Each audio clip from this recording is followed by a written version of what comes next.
Folklore Suantraí Íosa, where we're looking at the readings for tomorrow, Tuesday, the 19th of December, the third week of Advent.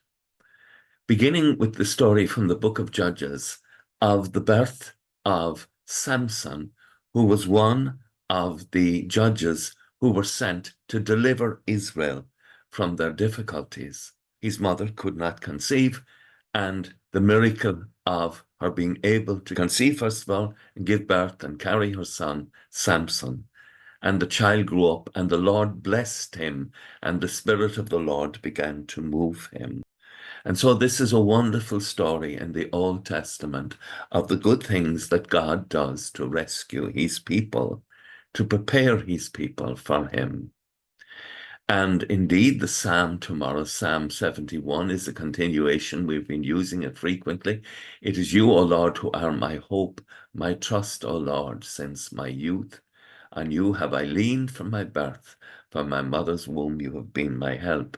Now, John the Baptist will be filled with the Holy Spirit in his mother's womb in the encounter with Our Lady in the Visitation in St. Luke's Gospel. And here today we've the story of what led to St. John the Baptist's conception in the days of King Herod of Judea. Luke is a brilliant writer. He's setting it out powerfully. There lived a man called Zachariah who belonged to the Abijah section of the priesthood, and he had a wife, Elizabeth by name, who was also a descendant of Aaron, the first of the high priests.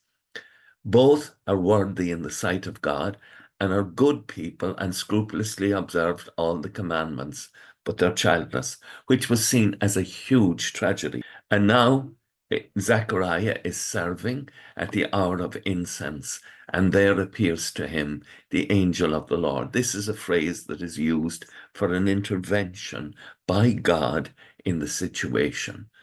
And Zachariah is disturbed, and he's told that your wife Elizabeth is to bear you a son, and you must name him John. He will be your joy and delight, and many will rejoice at his birth, for he will be great in the sight of the Lord, and he must drink no wine. Like Samson, he's going to be the Lord's Nazarite. Nazarite means dedicated to God.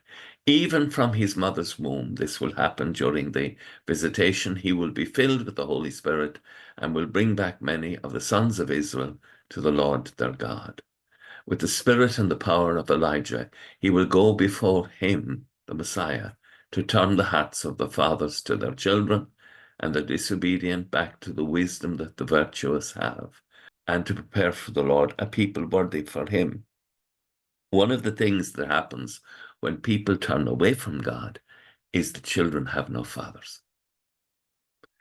Fathers become disinterested in their children, and he will turn back fathers to their children. It is one of the tragedies of our times in which we disregard God's commandments, that many children are not experiencing the love that should come from their fathers. It is part of the story of how our Messiah, Jesus Christ, came to us. With thoughts such as these, let us go to our beds and let us pray. We shall indeed awaken in the morning with the praise of God on our hearts and on our lips. Agus gamana dia ela cóchtach sibh, ahar mach agus spirit neve. Amen. Slán go fóill.